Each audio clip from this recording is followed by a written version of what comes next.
नमस्कार मेरे सभी पल्स पीड़ित साथियों को। मैं आम जन कल्याण समिति की तरफ से प्रदेश अध्यक्ष एडवोकेट अमित गर्ग आपका हार्दिक स्वागत करता हूं। साथियों, जैसा कि सभी को पता है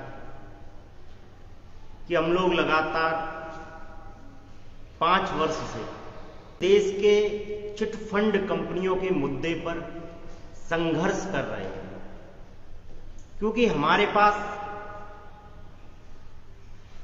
केवल संघर्ष है,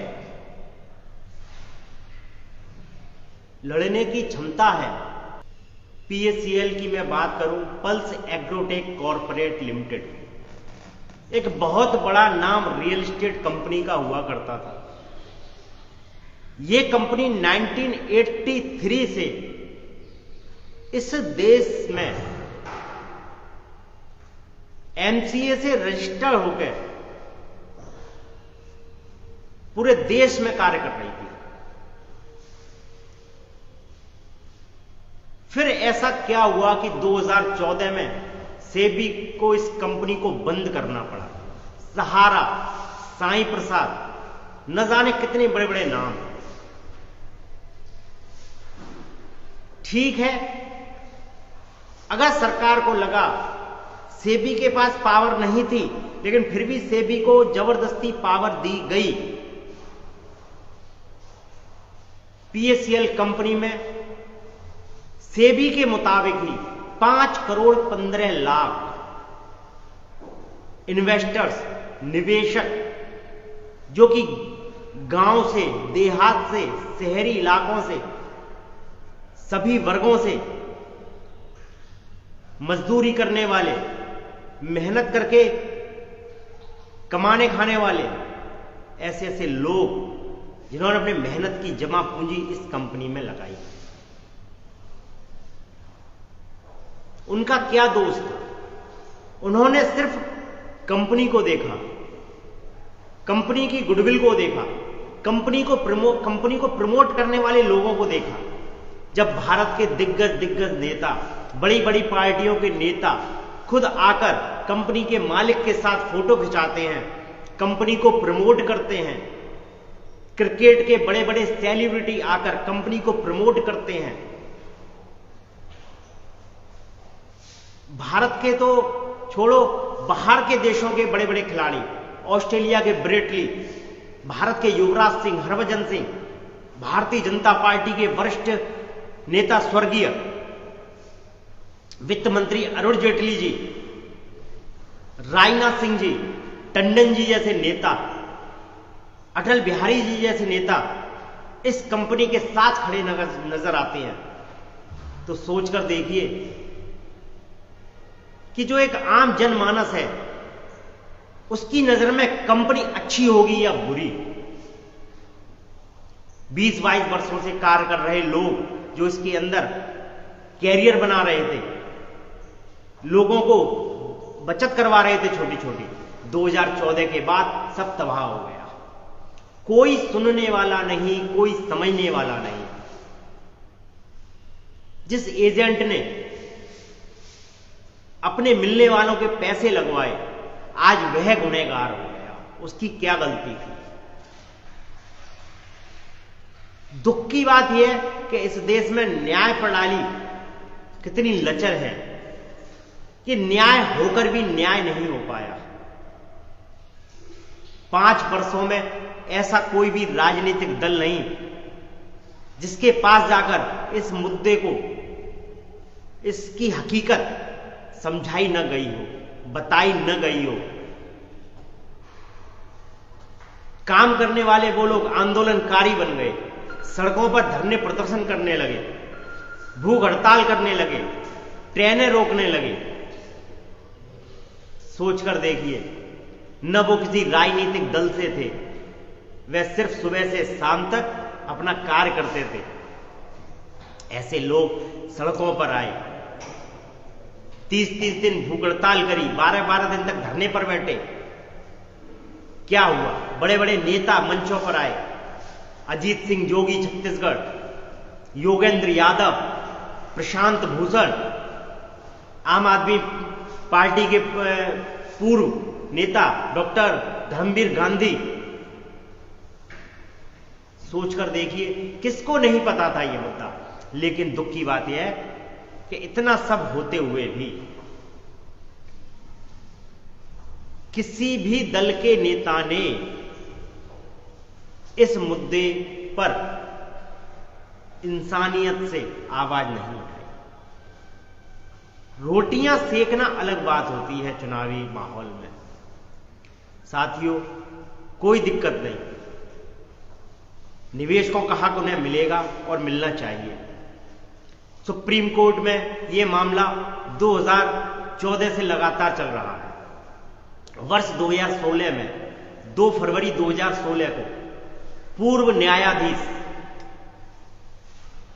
राजेंद्र लोढ़ा जी, RM लोढ़ा कमेटी बना दी गई।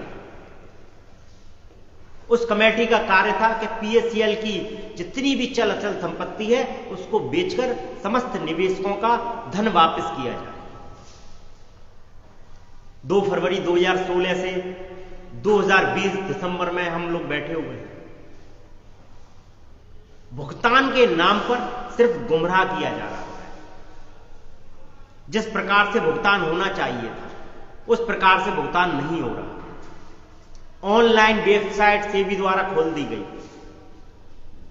2 जनवरी 2018 को। छोटे छोटे लोगों के पेमेंट का आश्वासन दिया गया, 2500 तक के पेमेंट का वादा किया गया, लेकिन यदि वास्तविकता में देखी जाए तो 2500 के समस्त निवेशकों को भी धन नहीं मिला। उसके बाद 5000 तक की स्लैब के लिए आवेदन मांगे गए, वह भी बंद हो गए कि उनको भी पैसा मिल गया। कागजों में सिर्फ पैसा मिल गया, वास्तविक हकीकत में पैसा नहीं मिला लोगों को। जिन लोगों को 8-8 वर्ष हो गए, जिनकी पैसा मिलना चाहिए था, 8-8 वर्ष बाद भी मूलधन भी पूरा प्राप्त नहीं हो रहा। इस देश में ऐसा कोई भी राजनीतिक दल नहीं, कोई भी ऐसा नेता नहीं, समाज सेवा नहीं कि जो इन निवेशकों के हक की बात कर सके। न्याय प्रक्रिया के चलते, न्यायालय आदेश के होते हुए, सुप्रीम कोर्ट के आदेश के बावजूद इन लोगों का पैसा नहीं मिला।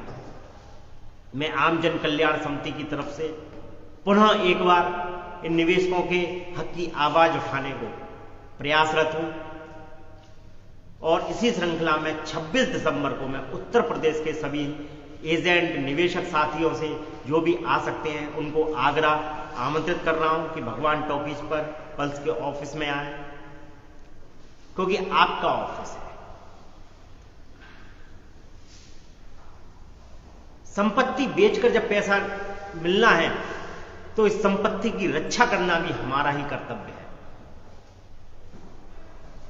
अभी पता चलता है कि पंजाब में इतनी संपत्तियां हैं, लेकिन उसका कोई भी ब्यौरा सार्वजनिक नहीं किया गया। सेबी के द्वारा निवेशकों का ब्यौरा सार्वजनिक नहीं किया गया। दूसरा, साथियों, मैं किसी भी राजनीतिक दल से नहीं हूं, लेकिन अच्छी विचारधारा यह किसी राजनीतिक दल की होती है, अच्छे मुद्दे होते हैं तो उनको सपोर्ट करना, उनकी बात को आगे रखना गलत नहीं है। अभी मैं देख रहा था पिछले दिनों हमारे उत्तर प्रदेश के मंत्री जी ने शिक्षा पर बात की। दिल्ली से चलकर आम आदमी पार्टी के शिक्षा मंत्री और दिल्ली के उप मुख्यमंत्री माननीय मनीष सिसोदिया जी लखनऊ तक आए। आखिर क्यों शिक्षा से भागते हैं लोग? क्यों शिक्षा के मुद्दे पर इस देश में बात नहीं होती है? क्यों स्वास्थ्य के मुद्दे पर बात नहीं होती है, जबकि ये मुद्दे आम जनजीवन को प्रभावित करते हैं पूरी तरह से? तो साथियों, अच्छी विचारधारा के साथ जुड़ना अच्छी बात होती है। मेरा मुद्दा इतना है कि इस देश के निवेशकों को न्याय मिलना चाहिए। मैं सिर्फ 3 सवाल पूछता हूं फेसबुक लाइव के माध्यम से, और आपसे भी कहूंगा कि इसको अधिक से अधिक शेयर करो कि राजेंद्र लोढ़ा जी सिर्फ 3 बातों का जवाब दे दें। क्या पल्स की संपत्ति इतनी है जिससे समस्त निवेशकों का पैसा मिल जाएगा या नहीं? यदि हां तो कब तक मिल जाएगा, और यदि नहीं तो क्यों नहीं मिल जाएगा? क्या ऑनलाइन वेबसाइट के जरिए वाकई में यह पैसा मिल सकता है? या सिर्फ कागजी कार्रवाई के लिए, सुप्रीम कोर्ट में दिखाने के लिए से भी अपने आप को बचाने के लिए कार्य कर रही है। इन्हीं मुद्दों पर बात होगी साथियों, और आम जन कल्याण समिति के साथ जुड़कर जो भी कानूनी लड़ाई में साथ देना चाहते हैं वे 26 दिसंबर को आगरा अवश्य आए, संगठन के सदस्य बने, संगठन के साथ जुड़कर इस निवेशक के मुद्दे को कानूनी प्रक्रिया के द्वारा हम आगे ले जाएंगे। बस मैं यही कहूंगा, बातें बहुत है। 26 दिसंबर को आप लोग आइए, सभी का तहे दिल से स्वागत है। जितने भी पल्स के साथी हैं, हमारे सीनियर जूनियर जो भी है, एजेंट साथी, निवेशक साथी, वह जरूर आए। मैं अपनी बात यही समाप्त करता हूं। इस मैसेज को अधिक से अधिक शेयर करें, जो भी मेरे साथी देख रहे हैं। जय हिंद, जय भारत।